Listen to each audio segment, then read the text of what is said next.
ఉమ్మడి రాష్ట్రంలో తెలంగాణ ప్రాంతంలో కేవలం 19 బీసీ వెల్ఫేర్ స్కూల్స్ ఉండేవి.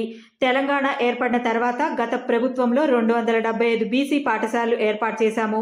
31 డిగ్రీ బీసీ కళాశాలలు ఏర్పాటు చేశాము. అగ్రికల్చరల్ బీసీ కళాశాలలు ఏర్పాటు చేశాము. 14,000 కోట్ల ఫీజు రియంబర్స్మెంట్ చేశాము. దీని ద్వారా 15 లక్షల విద్యార్థులకు లబ్ధి జరిగిందని ఎమ్మెల్సీ కవిత అన్నారు. జరిగింది అధ్యక్ష.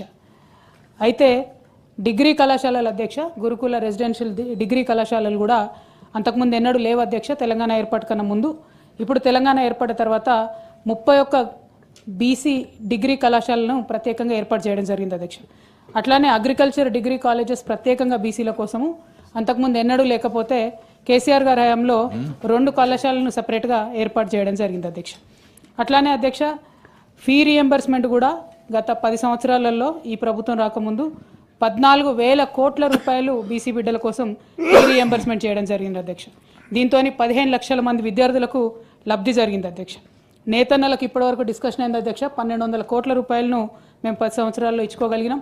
అట్లానే యాదవులకు 5,000 కోట్లు, గౌడన్నలకు 67,000 మందికి అధ్యక్ష మనము పెన్షన్ రూపంలో 2,016 రూపాయలు పెన్షన్ రూపంలో ఇచ్చుకోవడం జరిగింది అధ్యక్ష.